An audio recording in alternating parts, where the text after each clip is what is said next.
Hello everyone, you are watching AWS and Machine Learning, and the current topic for this lecture is Introduction to Python and Jupyter Notebook inside Amazon SageMaker. This is lecture number 28 in this series given by myself, Shanaz Malik, and I'm a data scientist. Now let's go quickly to the task that's in our hand in this lecture. So what we are going to do is log in into our AWS Management Console. So please do it using your username and password. Then we'll click on to the Amazon SageMaker service. I have shown you many times how to do that, so not going to repeat it anymore. From notebook, so click on to the notebook instances. We have done it also several times, not going to do all this again. So in my case, I will click on open Jupyter. Under click I will use SageMaker machine learning. Okay, just to remember to start this notebook instance, if you haven't done until now, that might take up to 2 to 5 minutes depending upon how quick the service is available to you, internet and the backend process of AWS. So then I'm going to click on AWS and machine learning and click on project iris, and then I'm going to finally open connect hyphen data hyphen and hyphen explore notebook. Okay, so let's do it without wasting any time. I'm going to end this one. So here I am. If you see, I'm in already in Amazon SageMaker. Here is, you have to click this notebook instance and you will get a screen like this. So don't worry about if the color background color is not like this. Maybe you have a black white color background. I have just changed the background so that the glare on my eyes is not as bright as it is under default settings. I have to work from 8 hours to 16, 17 hours, sometimes 18 hours a day. So just I use different color backgrounds so that my eyes are a bit comfortable. So not to waste any time, so for example, if I need to open this one, you have to first see is it in service. So if it is in service, you can open it. If it is not, then you have to start then it will be having a start here if this is stopped here. So you click first that start, similar to this, and it will show the pending status, and you have to wait until 2 to 5 minutes depending upon the connections and various other background activations, and hopefully it will be running within 5 minutes. Okay, and once it's done, once the status is in service, then you can simply open it as I have done, and I have shown you the other steps, okay, step by step. If you have to go through that, yeah, I'm not going to, now waste time in showing how to go into, login and stuff like that. So if you see, here is AWS and machine learning. I'm going to click on here, and I'm going to go inside it, and then it's Project Iris going inside it. And if you see, these are the files. You must have these files if you have followed my previous tutorials in this, okay, in lecture series, in this if you have gone through all the lecture series until now, you must have all this. And if you see this extra, don't worry about this. This is, I have created it for my own, in case something goes wrong. You don't need to have this, but how I have done this is just I click here and I have just made a duplicate and kept a an original in a place, so that if I have to change anything here, so I have a backup with me. Although I have a backup at Git as well, not a problem. So you must have all this without this notebook, and that's not a problem. Okay, so you click on here.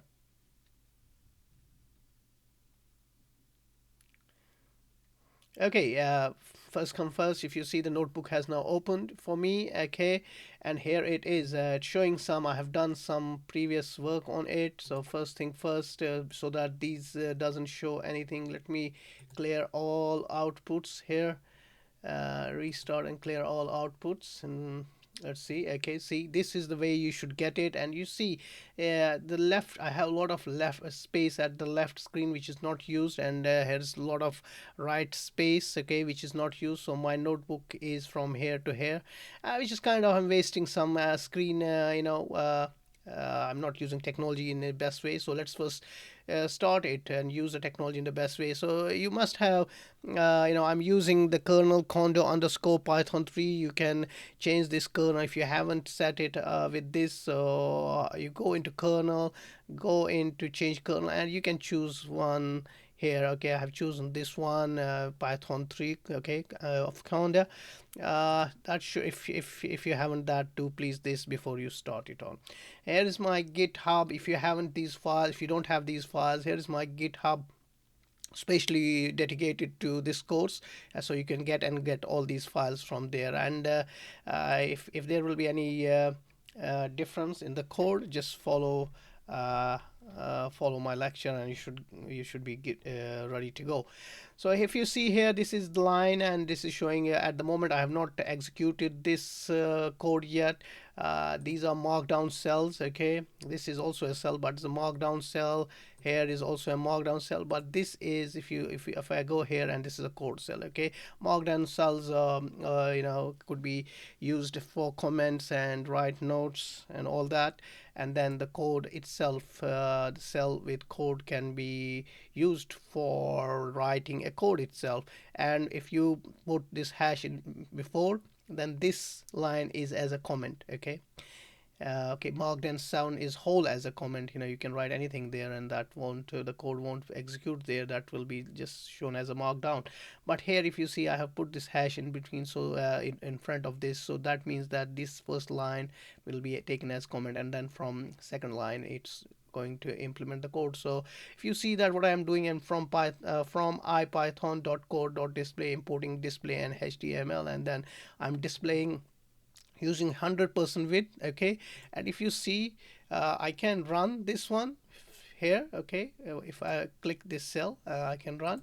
What will happen here? The star goes in, and once the star goes in, it shows that it's executing. And then once it shows the number, that means the cell is being executed. If you have seen, now I have a wide display, and which means that I can use this whole display now. And it's very useful, when you are dealing with graphics and plotting stuff. It's very good if you have a wide screen display, and you can see maximum columns, and likewise. Okay, now here, I'm just doing again the same thing, importing the image from ipython.display, and I'm using that to actually display. If you see, just to create a bit, make it a bit fancy. So uh, if you see, here's the project iris. What I'm going to do, show you in this notebook. First of all, I'm showing you how to do it within Amazon SageMaker, and at the same time I'm going to show you how to do data acquisition, data cleaning, and data exploration. Okay, and now, technical knowledge to remember, but I don't recommend all this, but you could suppress all warnings with this. Import warnings, warnings dot filter warnings, and write ignore. And you might have a business reason to use code that will raise some warnings, such as deprecated function, but you do not want to see the warning. Then it is possible to suppress the warning using the catch warning context manager as shown below. So here it is. I'm just suppressing, ignoring these warnings, if any. Just, we are at the moment in early learning phase, so I'm just try to I want you to concentrate on learning. And these warnings, they are sometime, as there are different kinds of warnings, and we'll learn about all that in the projects, when we will do the actual machine learning projects. But here, this is also a project. But what we are now at the moment doing, we are going to see this project iris and connect to data and do various kinds of exploratory data analysis, and do some tweaks to the original file. And let's see how we are going to do that. So at the moment, if you see, it's this cell has not yet been run. So if I click here, one way to run this cell is click anywhere in the cell and then click run. And if you see, here is line number 3 is now executed. I have not, there's no error, which means fantastic. Now if you see, I'm just giving you some information about what I have used. I've used Python, NumPy, Pandas, Matplotlib, Seaborn in this notebook and performed the following tasks. You've done data acquisition, data cleaning, and data exploration, as I have mentioned above. So if I can do run, but at the same time, if this cell is highlighted, which is shown by this, if you see the color, your color might be different. As I said, your background might be different, your color might be different, because that you might have the default branding. But I have let us use the full screen. Okay, so that's not a problem. But how I can also run this cell by Shift Enter. If I click Shift and Enter, then this cell will be run, as it was a markdown cell, so nothing to worry. Okay. Again, just a little introduction about Python. If you are new to Python, please go through the course of Python. If you need a full course of Python, let me know in the comments. I will make then lectures on Python too. But here I'm just going to give you a small introduction that Python is a powerful programming language that is an easy to learn. Okay, it has efficient high-level data structures and simple but effective approach to object-oriented programming. Python's elegant syntax and dynamic typing, together with its interpreted nature, make it an ideal language for scripting and rapid application development in many areas on most platforms. Okay.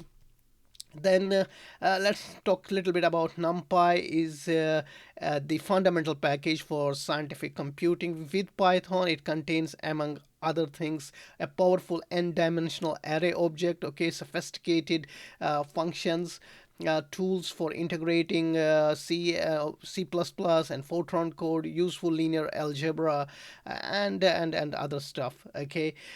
Beside its obvious scientific uses, NumPy can also be used as an efficient multi-dimensional container of generic data.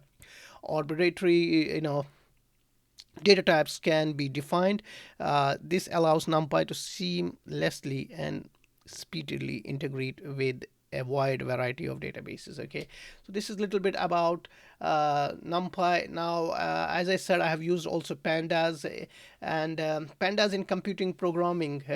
It's a software library written for Python programming language for data manipulation and analysis. In particular, it offers many benefits. Some of them are data structure and operations for manipulating numerical tables and time series. It is free software released under the 3-clause BSD license.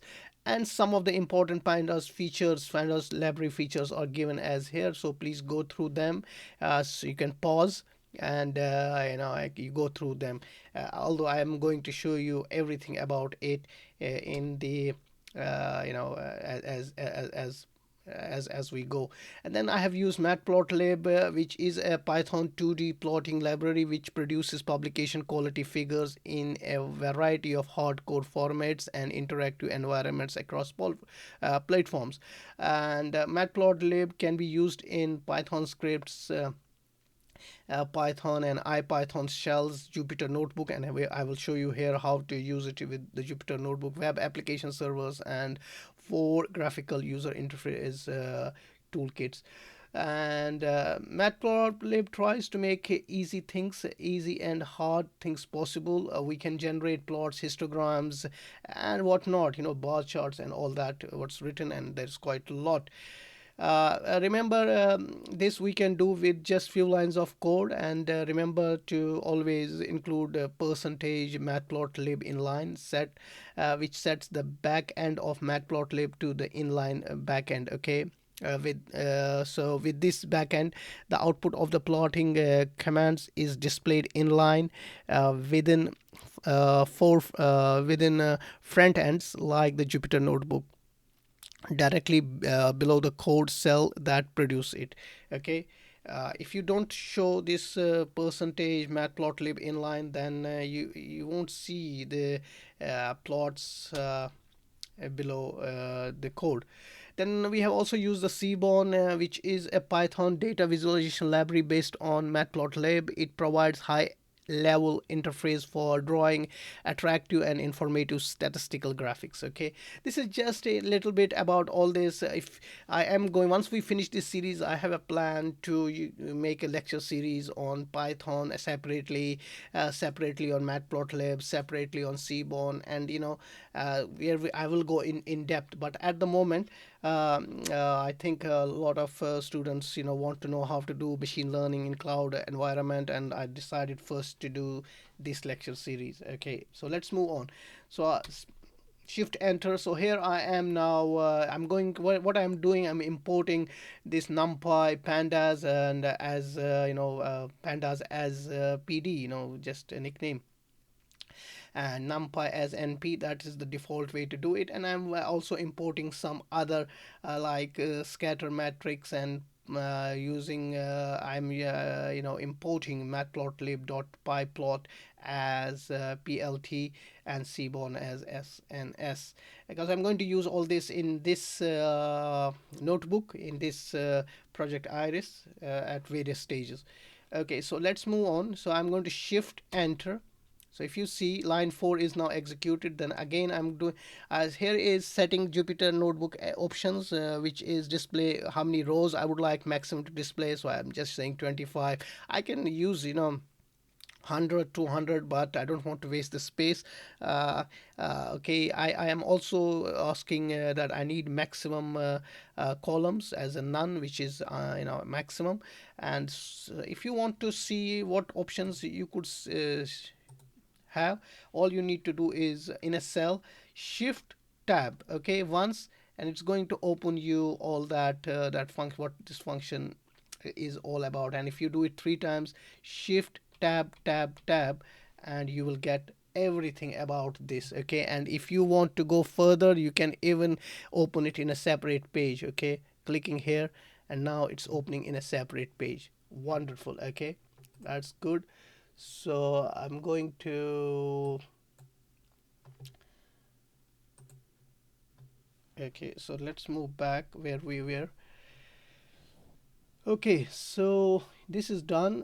So just setting, this is just all about the setting the Jupyter notebook so that I get my results nicely and available on my screen to the maximum, so that as I would like it to, because defaults can be set in a different way. So I'm setting the defaults which are useful for me to effectively work on Jupyter Notebook. Okay, now Iris dataset is modified.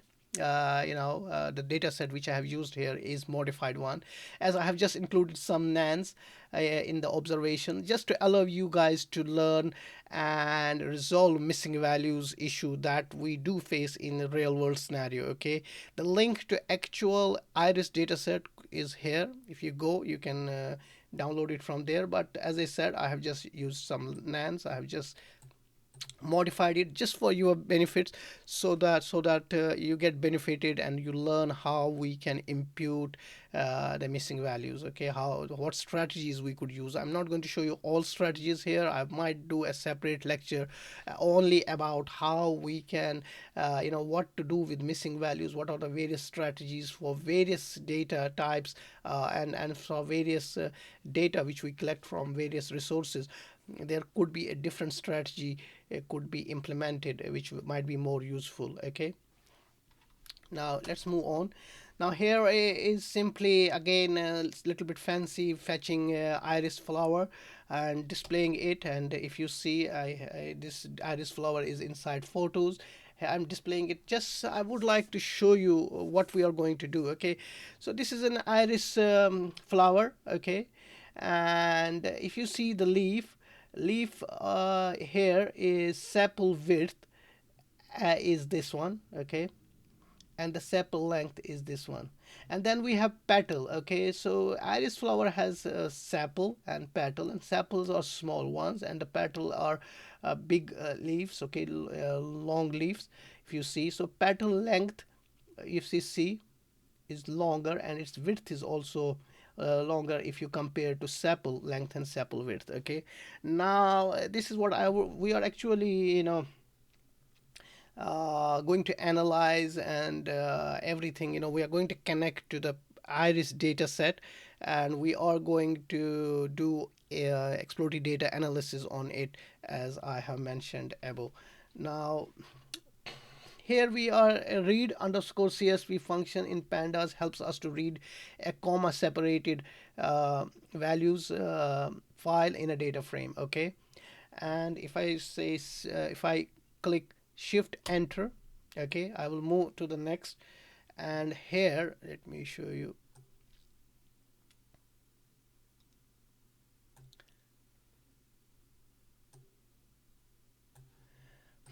Now uh, just don't know why I'm again reloading, but it might have some reason to reload. Okay, uh, so here I'm just loading the libraries which I will be using. I will be using pandas. In pandas, I'm going to use read underscore cv. Just this is with the help of this, we just could read comma separated value file, okay, in a data frame.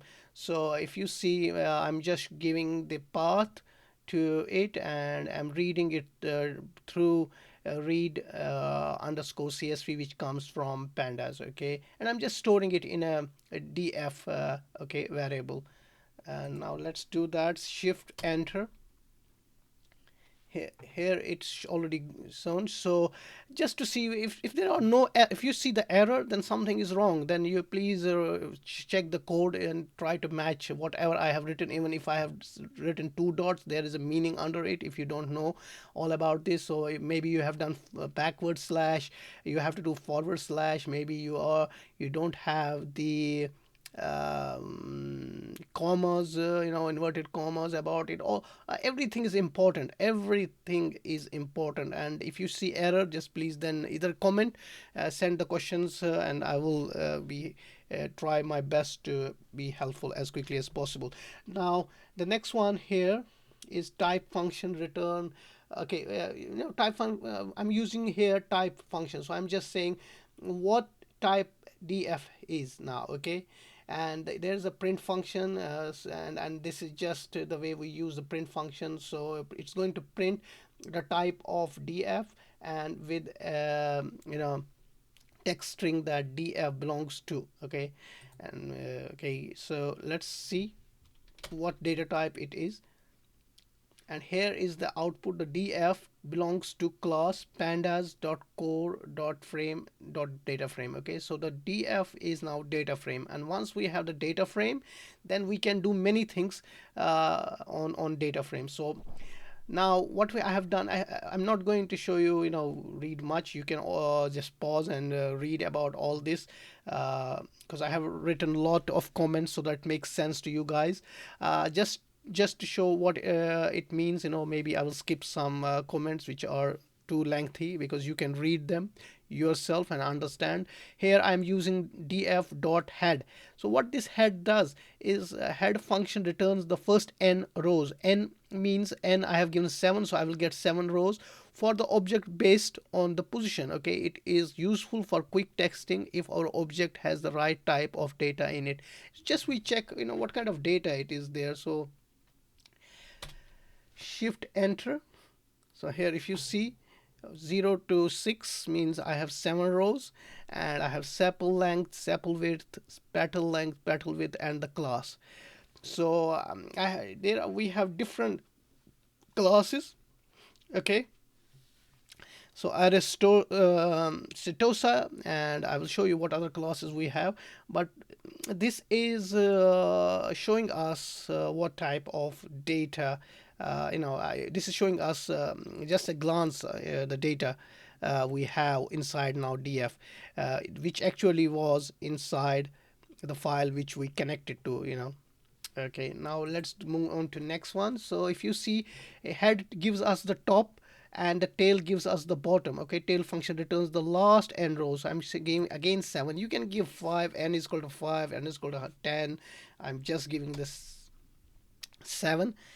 So if you see now, here are some nans. Okay, some nans. So which means nan means some values are missing.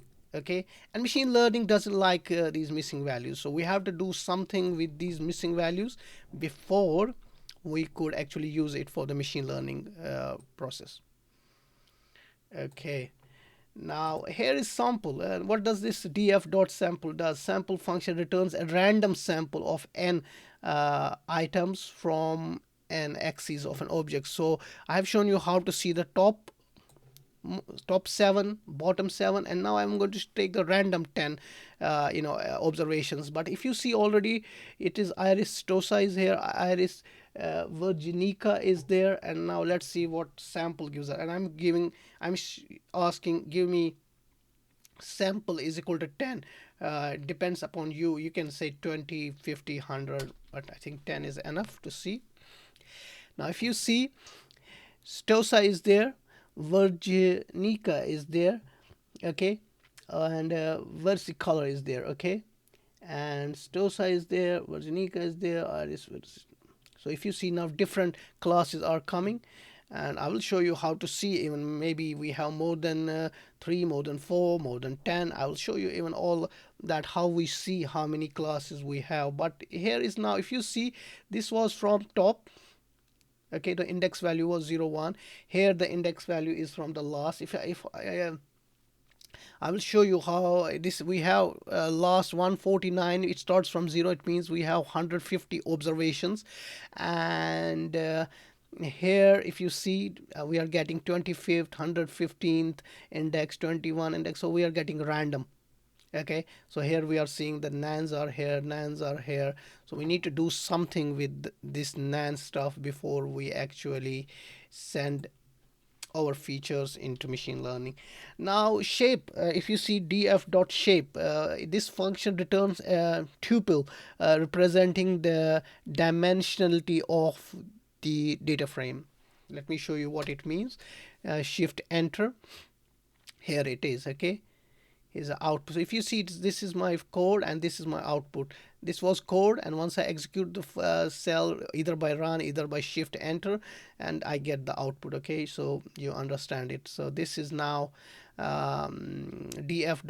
So it's showing me that I have 150 observations and I have 5 features, 5 columns. So 1, 2, 3, 4, 1, 2, 3, 4, 5. Okay, this is my data. Okay, so I have 150 observations in it. Excellent.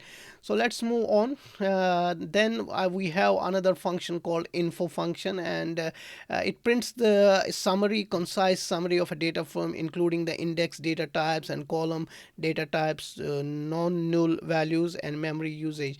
Very effective, very useful to do some data analysis at early stage. So shift enter. If you see now, here it's showing us that it is a data frame.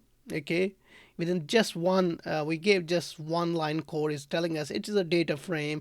It's telling us that we have 150 entries of observations. It's saying us we have total 5 data columns, and it's giving us those data columns, and it's saying sepal length has 145 non-null, means 5 null values are there. Here we have 6 null values, non-nulls. You can understand then how many nulls we have, how many null, or no, not null, sorry, how many null values we have. So here we have non-null values are 145, which means we have 5 null values. Okay, and here 6 null values, here 8 null values, here 2 null values, and 150. And here it's all is good. So this one is this column looks healthy, and there we have some missing values. Okay, so 145 non-null, and this is float, float, and this is object. Okay, what else we have, and the memory usage it's showing us as well. and it's showing us how many we have. So many: float 64, we have 4, and object we have 1. So it gives us a summary, and it's good to know with what we are about, what type of data frame we have, and what are the weaknesses of that data frame, and what are the strengths of the data frame. Okay, now working with missing values in pandas, missing data can occur when no information is provided for one or more items, or for a whole unit. Missing data is very big problem in a real life scenario. Missing data can also referred to as NA. So you can see as NA, not available values in the pandas. Now in data frames, sometimes many data sets simply arrive with missing data, either because it exists and was not collected, or it never existed. For example, suppose different users being surveyed may choose not to share their income. Some user may choose not to share the address. In the way, many data sets went missing. So in pandas, missing data is represented by two values. None is a Python singleton object that is often used for missing data in Python code. NaN is a specified floating point value recognized by all systems that use the standard IEEE floating point representation. Now pandas treat none and NaN as essentially interchangeably, okay, for indicating missing or null values. To facilitate this convention, there are several useful functions for detecting, removing, and replacing null values in pandas data frames. Okay, please stay connected to watch my separate lecture in this series to learn more about how to deal with missing values. I have been speaking it already. So this is a little bit about null values. It's very important to understand the importance to deal with null values before you actually move on.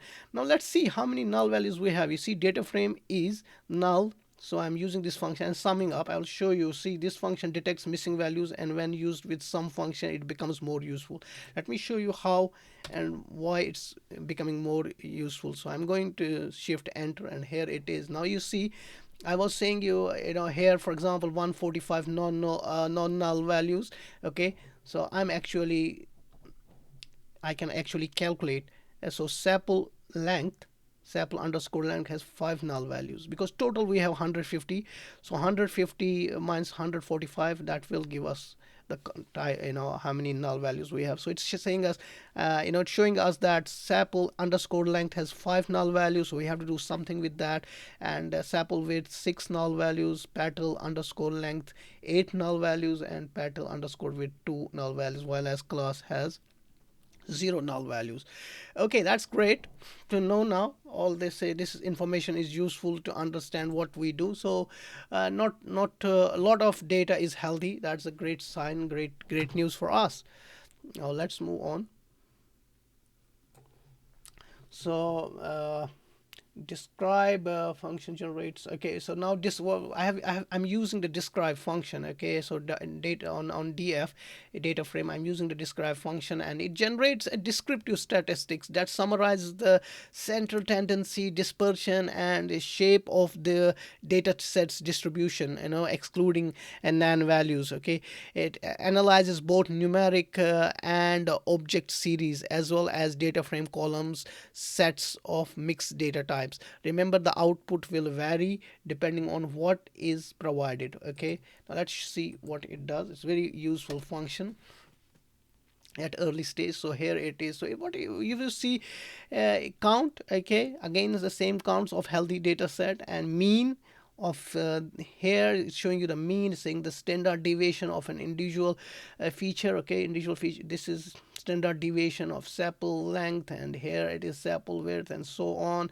Minimum value, and it's giving some other stats for us. Let's move on. All this very useful to understand what we are dealing with. Okay, so now as you see, we have null values, and we need to do something with it. And let's impute mean value into null values. Okay, we will fill null values with mean. Okay, so let's see. So how I am doing that, I'm saying data frame dot mean. Okay, and then I'm saying fill that wherever there is fill where there is any. Okay, and then I'm saying fill it into the data frame that I have. Now let's see. That's done. Now I'm using the same check again if n a n are replaced by mean of the column. Okay, so basically every feature, every column has a mean. Okay, this has a mean, this has a mean, this has a mean, so I'm just replacing it with their own mean. Okay, and I have done that. Now let's see if it is done. If it's done, we should have now. Here it is. If you see, here we had those. If you see here, we had values, how many null values we had, and here we have now 0 null values, which means we have imputed uh, our values into it. Okay, now I'm using one more, a group by operation, which involves some combination of splitting the object, applying a function, and combining the results. The group by can be used to group large amount of data set and compute operations on these groups. So I'm saying group by class. Okay, and then I'm also using size on it. Okay, so let's see the distribution now. Now here you see what I'm seeing, that I have now these are the different types of classes. We have iris setosa, we have iris versicolor, and we have iris virginica. Okay, and so we have 3 classes, and we have 50 50 50 in each. Great. So this is the way you see how many classes you have. So you are grouping class. Okay, and then I'm showing the show me the size of that class. So this is the size, and these are the various classes I have. Excellent. Now let's do some plotting. Okay, now I'm going to use okay, I'm just create and show box and whisker plots. So here it is. So here you see.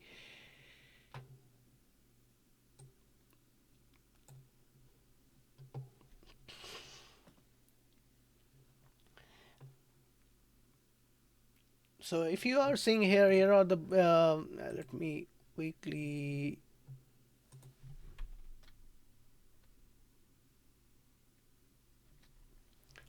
So here you see the petal length, and here is petal width. Okay, and here is sepal length, and here is sepal width. So this is a box plot. If you are aware of the box plot, that's fine. You can understand here. It gives you inside information about the features, and how I would like what I'm going to do, because I don't want to make this lecture too long. I'm going to give you individual lecture about each, plotting each plots in a separate. I will do a separate lecture on box plots and separate lecture on whisker plots and so on. But here we have to, we need to remember how to do all these things, and then I will make you understand what each plot tells you. Now let's create some show some distributions, create and so show some distributions of each feature using histogram. And here it is just df dot hist I'm using, and I'm saving it in a figure, and then I'm showing it. Basically this is the code. Here it is. Okay, it's giving us the distribution in histograms, and now here I am creating and showing this scatter plot matrix. Okay, so here it is. It's giving us the matrix, and here I am going to do some more plotting.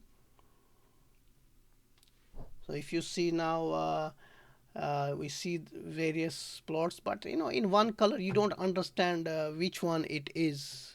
Okay, so let us do one more.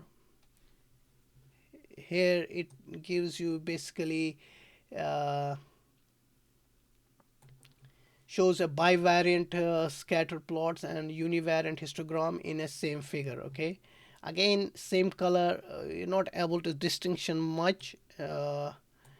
I'm going to show. I'm going to talk about each these plots, how to understand. I'm not. I'm just showing you how to use this environment and what are the strengths of this Jupyter notebook when we use Python and use libraries like NumPy, Pandas, Matplotlib, Seaborn, and other libraries. I'm just showing you the power, but we are going to discuss each in a when we take it in-depth analysis and in-depth lectures about each. Okay, so now here I'm using Seaborn's facet grid to color the scattered plot by class. Now see, here we have three classes, but we don't understand which class is which. But now let me show you the power of this few code. Now here you see, here you are seeing iris setosa.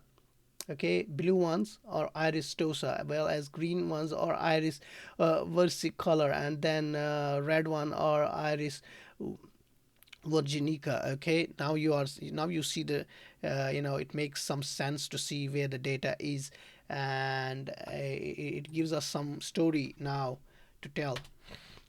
Now let's do one more, and here we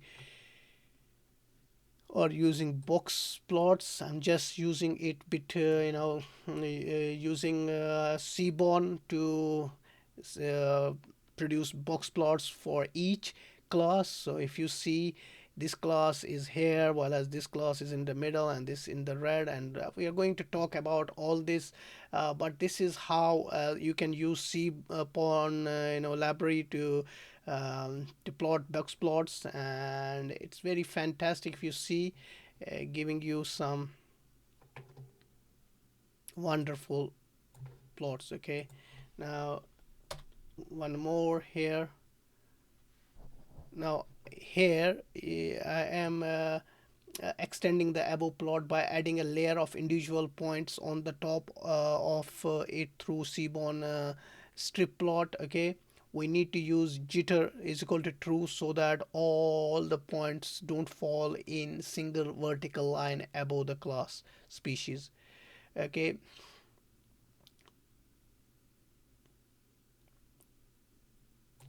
let's plot violent plot, and the benefits of it is to previous two plots, and it simplifies them, and denser region of the data or flatter and sparsely thinner in a violent plot. Okay,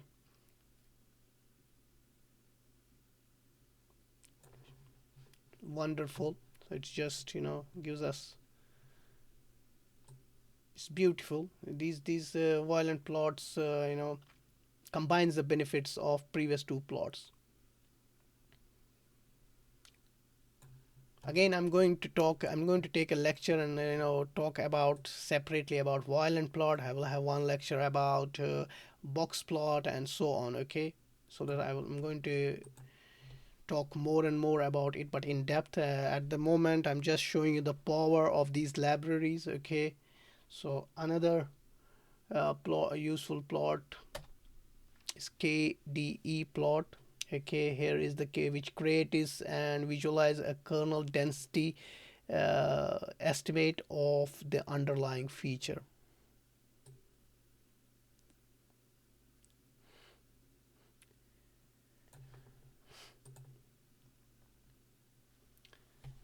So pair plot is another plot. I like this one. So this is a Seaborn pair plot which shows the bivariant relationship between each pair of feature.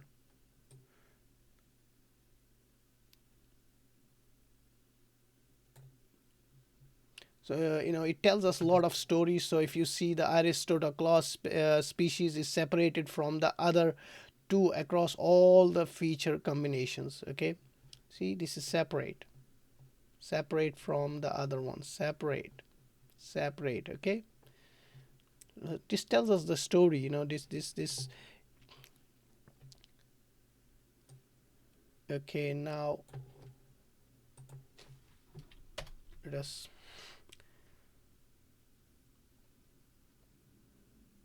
now this one just simply computes and plots the regression for each attribute, all class combined. But as again, we don't see the different classes here. If you now do here we can see this.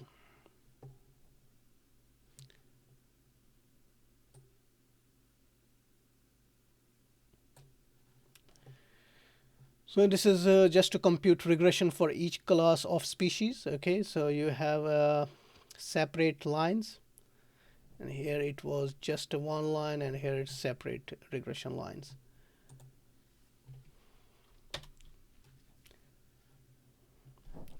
Now if you see, I have used heat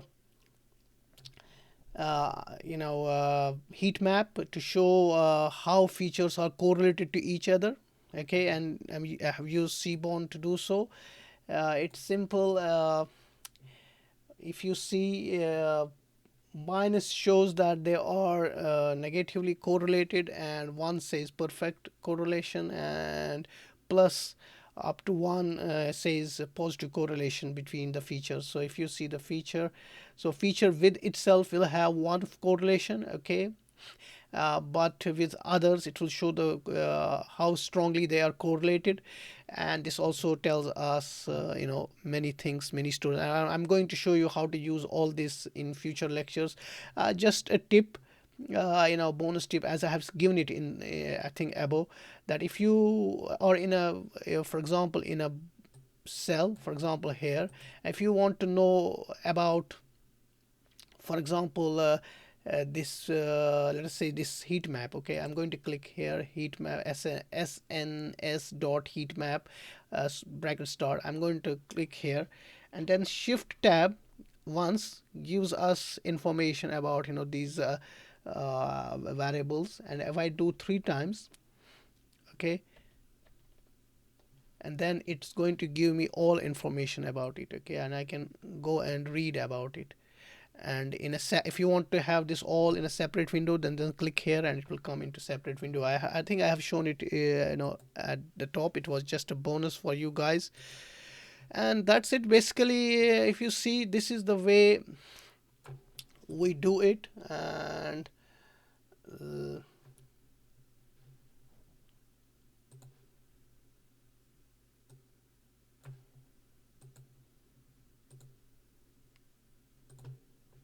so I'm just opening this. So if you see,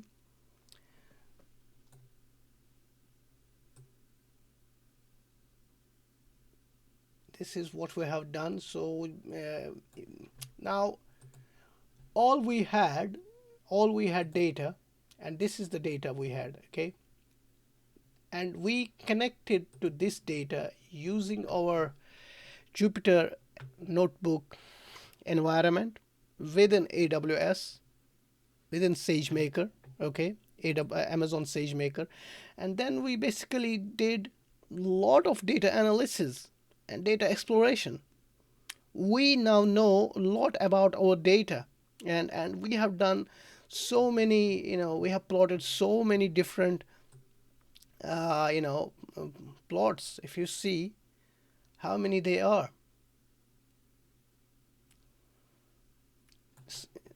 Okay,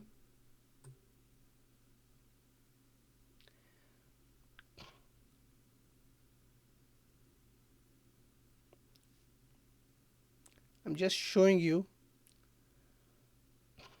how much we have done in this lecture series. Okay, and now to explain each, I need to do some statistical, statistic lecture with you guys and explain maybe each. But that we will do as we go on, one by one. We'll do all that. So we have connected with data. We have done some cleaning some data as imputed missing values, and we have done some data exploration. And that was the main, just to show you guys how much we can do. That's the introduction, about all this. Now, let me go back to. Now, if you see here, we have done all this, okay? Let us see what was further. And I want to give you bonus from now onwards as much as I can, wherever I can. And what's the bonus? Now remember, bonus from here, I will try to increase the term, technical terms and dictionary about machine learning. So, for example, target. What's a target variable? In the context of machine learning, target is whatever the output of the input variables. Okay, it could be the individual classes that the input variables may be mapped to in case of a classification problem, or the output value range in a regression problem. Just remember this, because now I'm going to build up the dictionary with related to machine learning, and let's see how far we can reach. With this, if you like this lecture, please subscribe if you haven't until now, and please hit the notification bell so that you get notified as soon as I upload new videos. I hope to see all of you in next video, and in the meanwhile, I would like to thank you all for watching Data Analytics Professionals. Remember, sharing is caring, and as I share with you, you please share with friends and families and whosoever is interested in data analytics and data scientist field. It's time to say goodbye.